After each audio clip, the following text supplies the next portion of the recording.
ANN ప్రేక్షకులకు స్వాగతం. మరి శరన్నవరాత్రుల్లో భాగంగా మొదటి రోజు బాలా త్రిపుర సుందరీదేవిగా, రెండో రోజు గాయత్రీదేవిగా, మూడో రోజు అన్నపూర్ణాదేవిగా మరి అమ్మవారు మనకి దర్శనమిచ్చారు.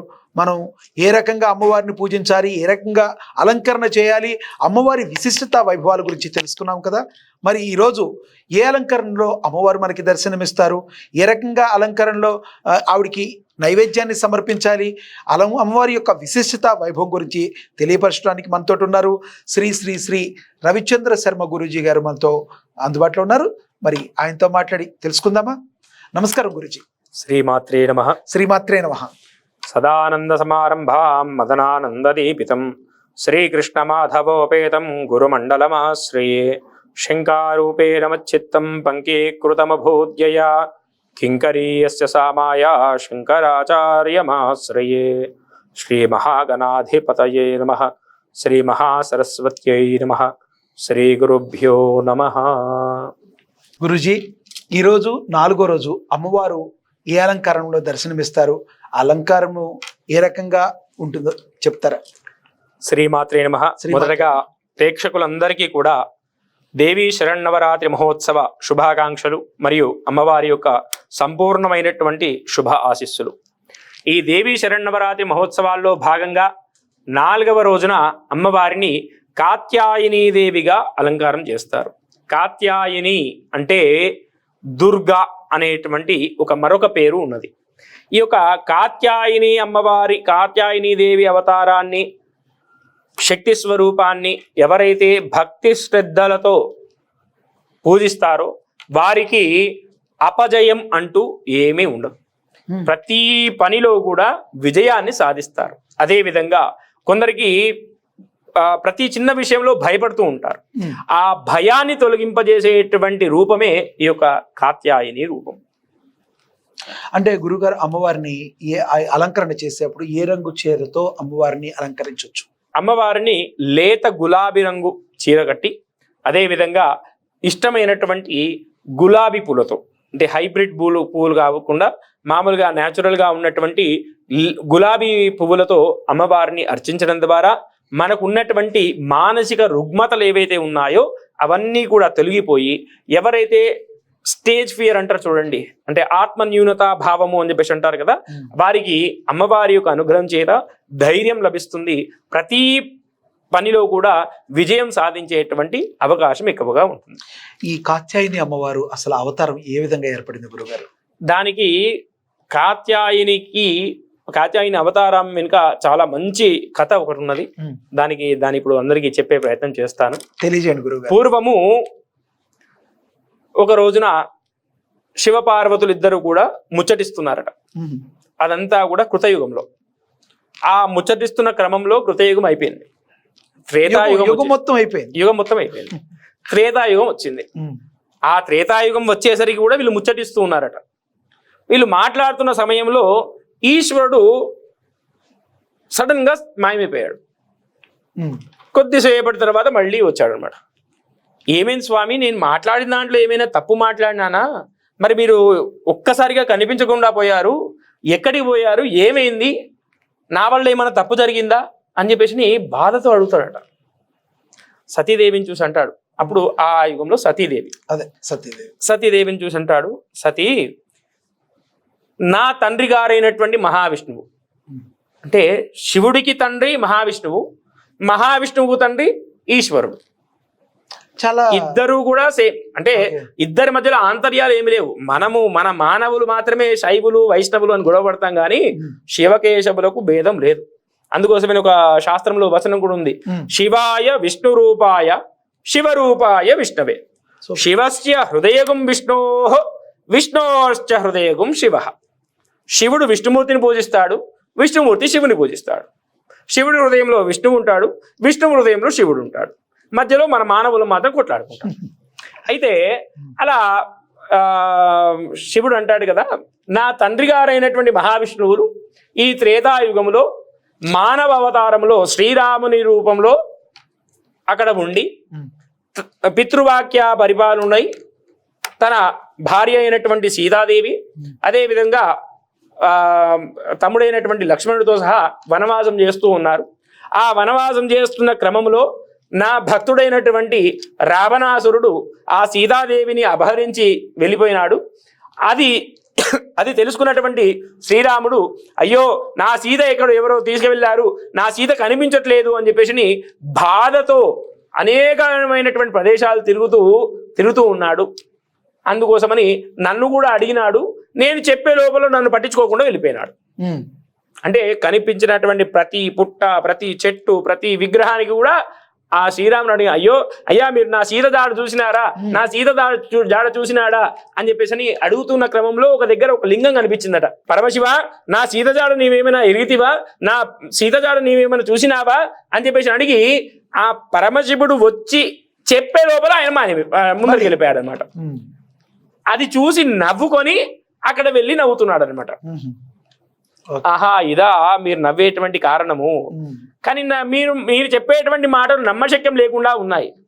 మహావిష్ణువు వారేమిటి, మానవ రూపం ఎత్తడం ఏమిటి, ఆ మానవ రూపంలో తన భార్యను పోగొట్టుకోవడం ఏమిటి, ఆ భార్య కోసమై పరితపిస్తూ అన్ని ప్రదేశాలు తిరగడం ఏమిటి, ఇదంతా కూడా మీరేదో కావాలని నాకు చెప్తున్నారు సుమా అని చెప్పేసి అని ఈశ్వరుడితో అంటుందా సతీదేవి. అనగానే కావాలంటే నువ్వు కూడా వెళ్ళి పరీక్షించుకో అని చెప్పేసి అనగానే ఆమె ఒక మాయా రూపంలో వెళ్ళి చాటుగా చూస్తుందన్నమాట.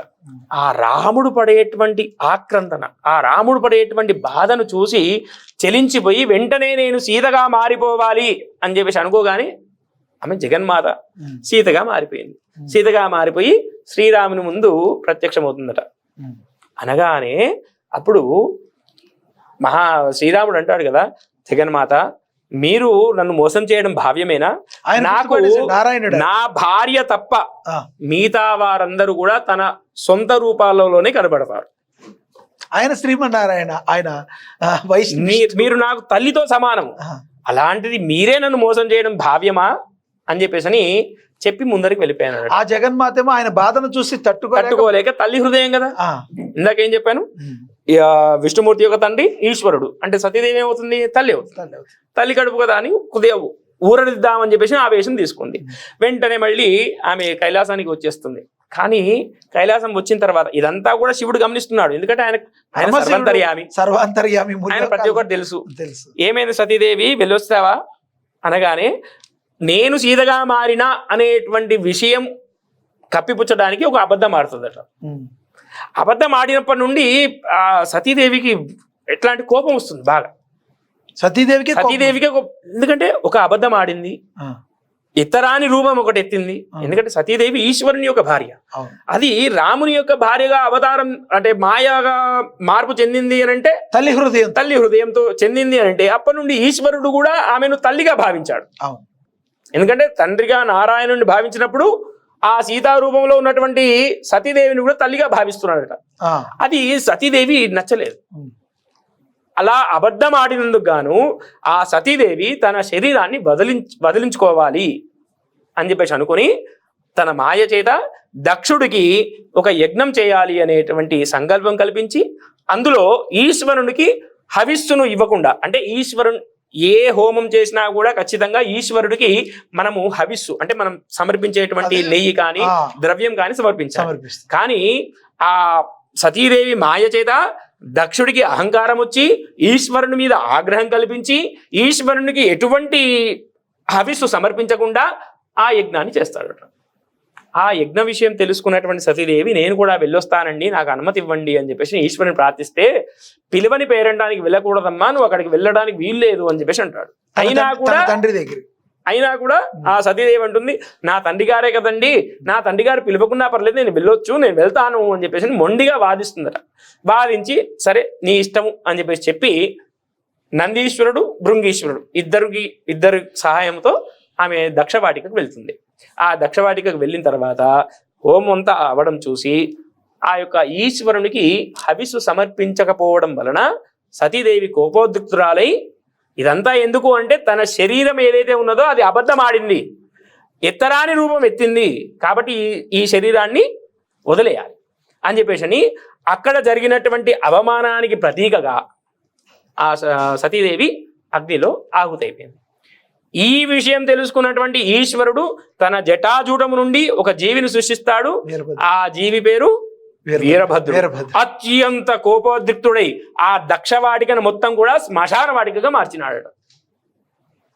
తన సతీదేవి వియోగం వలన ఈశ్వరుడు కూడా విపరీతమైనటువంటి కోపాద్రిక్తుడై కైలాసం వెళ్ళి తపస్సు చేసుకుంటూ ఉండగా ఆ కోపం వలన తన నుదిటి నుండి ఒక చెమట బిందువు కింద పడిందట భూమిపై.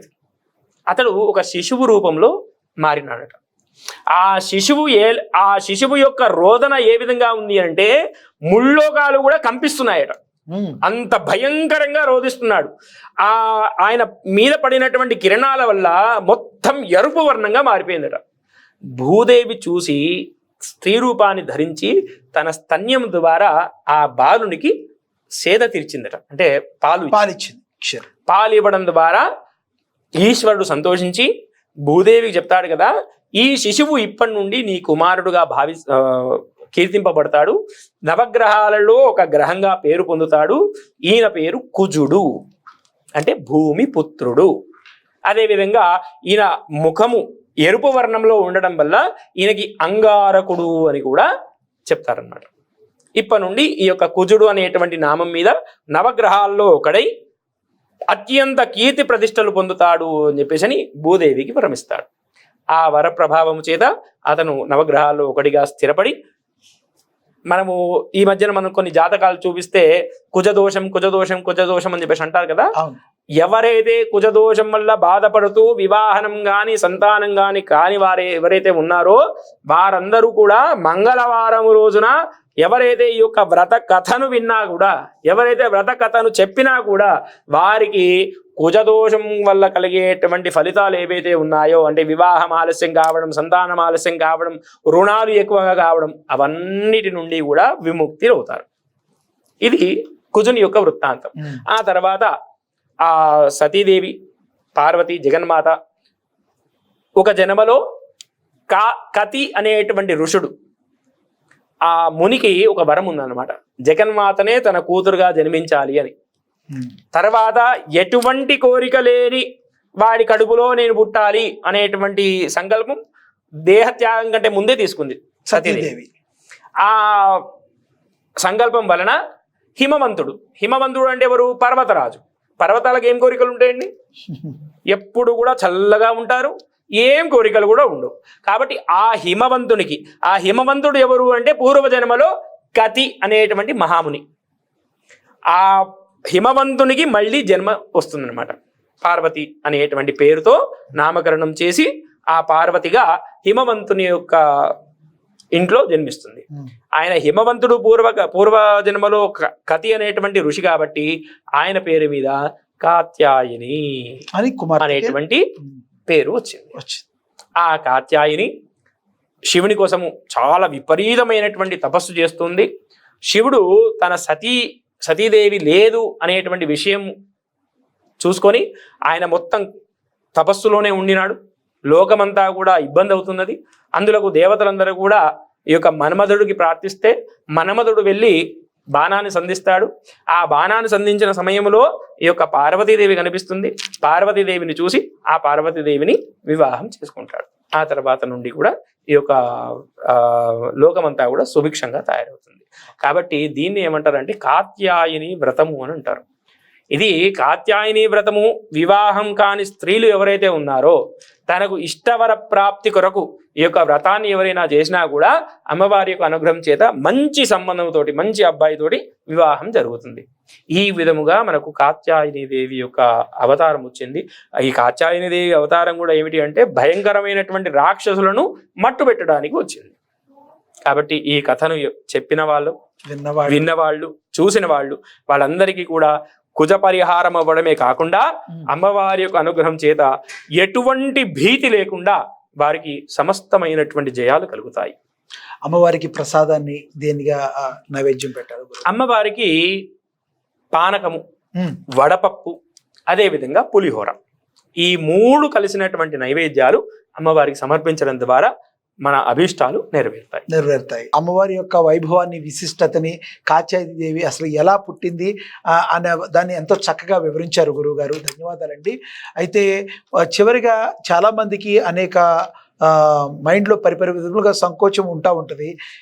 అమ్మవారిని పూజించే క్రమంలో ఎటువంటి వస్త్రములు మనం ధరించాలి అన్నది ఉంటుంది. అదేమన్నా ఉంటుందంటారు? ముఖ్యంగా నవరాత్రుల్లో నలుపు వర్ణం లేకుండా ఏ దుస్తులైనా కట్టుకొని మనము పూజించవచ్చు. కాకపోతే ఎక్కువగా అమ్మవారికి ఇష్టమైనటువంటి ఆకుపచ్చ, గులాబీ లేదంటే ఎరుపు వర్ణం కలిగినటువంటి దుస్తులు ధరించడం ద్వారా మనకు మానసికంగా ఒక ఫీలింగ్ వచ్చేస్తుంది. ఏమని అంటే, మేము ఇప్పుడు దీక్షలో ఉన్నాము, ఈ 9 రోజులు కూడా మేము అత్యంత భక్తితో ఉండాలి, శ్రద్ధతో ఉండాలి. ఎందుకంటే మనం ఉన్నది కలియుగం. కలికి నచ్చని పని మనం చేస్తున్నాం. కలికి ఏం నచ్చదట అంటే భగవత్ ఆరాధన, భగవన్నామ స్మరణ నచ్చదు. మంచి మార్గంలో వెళ్ళటం కలికి నచ్చదు. కాబట్టి ఏం చేస్తాడు, మనము పూజలో కూర్చున్నప్పుడే అనేక రకమైనటువంటి ఆలోచనలు వస్తాయి, విఘ్నాలు కలిగిస్తానికి అనేక రకమైన. ఇప్పుడు మనము ఏదైనా సినిమా చూడడమో లేదంటే ఏదైనా ఆటలు ఆడుకోవడం అలాంటి చేస్తే ఏం ఆలోచనలు రావు. 1 కోటి రూపాయలు అప్పున్నా కూడా ఆలోచన రాదు. కానీ మనం దీపారాధన చేసి దేవుడి పూజ చేసినంత సేపట్లో మనం చిన్నప్పుడు ఏం తిన్నాము అనేటువంటి విషయం కూడా అప్పుడు గుర్తుకొస్తుంది. ఎందుకు అని అంటే ఆ భగవంతుడి మీద ధ్యాస అనేది కలగకుండా చేస్తాడు. దాన్ని ఎవరైతే జయించి భగవన్నామ స్మరణ చేస్తారో, అమ్మవారి యొక్క నామస్మరణ చేస్తారో వారికి ఖచ్చితంగా, ముఖ్యంగా కాత్యాయని దేవి యొక్క పూజ ఎవరైతే చేస్తారో వారికి భీతి అనేది ఉండదు. ఏ పనిలో అయినా సరే విజయం అనేది ఖచ్చితంగా కలుగుతుంది. వివాహం ఎవరైతే ఆలస్యంగా అవుతున్నటువంటి స్త్రీలు ఈ యొక్క కాత్యాయని వ్రతం చేయడం ద్వారా శీఘ్రముగా మంచి వరుణుతోటి వివాహం జరిగేటువంటి అవకాశం ఎక్కువగా ఉంటుంది.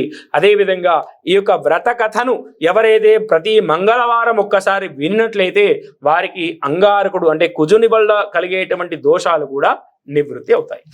చాలా చక్కగా వివరించారు గురువుగారు. మరి 4వ రోజు కాత్యాయని మాత అలంకరణలో ఏ రకంగా అమ్మవారిని పూజించాలి, అమ్మవారికి ఎటువంటి నైవేద్యం సమర్పించాలి, ఎటువంటి పుష్పములతో పూజించాలి అని కూడా చాలా చక్కగా వివరించారు. మరొకసారి ఎటువంటి పుష్పములతో పూజించాలి ఒకసారి అమ్మవారికి మల్లె పువ్వులు అంటే చాలా ఇష్టం.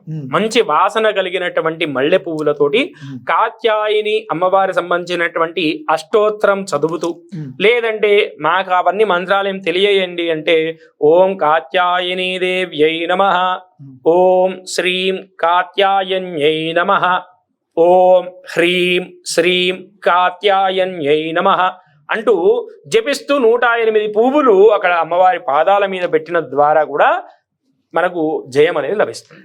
ధన్యవాదాలు గురువుగారు, చక్కగా వివరించారు. అన్నీ కూడా చూసాం కదా.